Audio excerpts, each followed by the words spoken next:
ভারতীয় গণমাধ্যমের অপতথ্য, গুজব আর সাম্প্রদায়িক উস্কানিতে কান্না দেওয়ার আহ্বান জানালেন সনাতন ধর্মাবলম্বী নাগরিকরা। দেশটির গণমাধ্যমের অব্যাহত অপপ্রচারে বিস্মিত সনাতন ধর্মের নাগরিকরা বলছেন, ভারতে যা চলছে তা বাড়াবাড়ি অতিরঞ্জিত। তাদের এমন অবস্থানের সাথে দ্বিমত জানিয়ে দেশের শান্তি ও সাম্প্রদায়িক সম্প্রীতি রক্ষায় সবাইকে সতর্ক থাকার আহ্বান জানিয়েছেন হিন্দু বৌদ্ধ খ্রিস্টান ঐক্য পরিষদের নেতা মনীন্দ্র কুমার নাথ।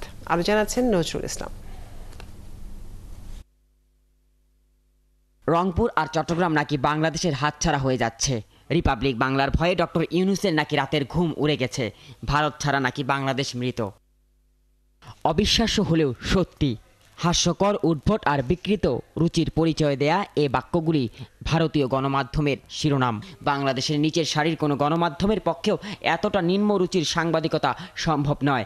অথচ প্রতিদিন প্রতি মুহূর্তে বাংলাদেশের বিরুদ্ধে এমন মিথ্যা কাল্পনিক প্রচারণায় চালিয়ে যাচ্ছে ভারতের গণমাধ্যমগুলো। শিয়া বাটার ও ভিটামিন ই সমৃদ্ধ lily glam beauty soap. Lily, always beautiful. বাংলাদেশে সাম্প্রদায়িক সংঘাত উস্কে দেওয়ার লক্ষ্য নিয়ে দেশটির এমন জঘন্য সাংবাদিকতার বিষয়ে কি বলছেন সনাতন ধর্মের নাগরিকরা? বাংলাদেশের সনাতন তো একমাত্র দেখা যাচ্ছে, আমরা যদি ভালো না থাকতাম তো অবশ্যই আমরা আপনাদের দ্বারস্থ হতাম।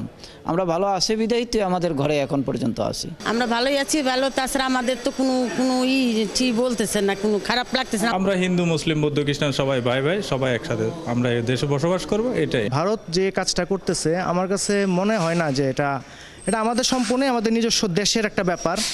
এখানে নাক গলানো উস্কানি এটা আমার কাছে ভালো মনে হয় না আর কি। বাইরের উস্কানিমূলক এগুলোতে আমাদের না যাওয়াটাই ভালো। এগুলো কিছু বেসলেস কথা।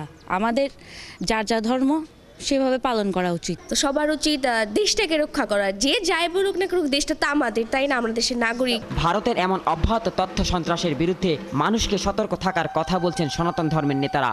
তাদের এসব উস্কানি ও বিদ্বেষমূলক প্রচারণার দিকে কান না দিয়ে নিজ দেশে হিন্দু মুসলিম ভাইয়ে ভাইয়ে সম্প্রীতি বজায় রাখার আহ্বান জানালেন হিন্দু বৌদ্ধ খ্রিস্টান ঐক্য পরিষদের এই নেতা। পার্শ্ববর্তী দেশ হোক আর যে হোক, পৃথিবীর যে কোনো দেশেই যদি অতিরঞ্জিত কিছু বলে, উস্কানিমূলক কোনো কথা বলে, সেটি আমাদের কাছে, আমরা এটিকে একেবারেই আমাদের কাছে গ্রহণযোগ্য নয়। আমরা এটা তীব্র নিন্দা জানাই। সকলের কাছে আমাদের একটি আহ্বান, আমরা এদেশের নাগরিক।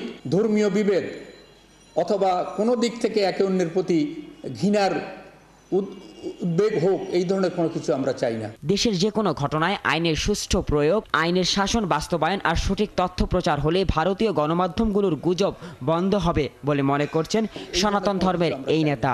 আমরা চাই সুন্দর একটি বাংলাদেশ। নজরুল ইসলাম, ৭১, ঢাকা।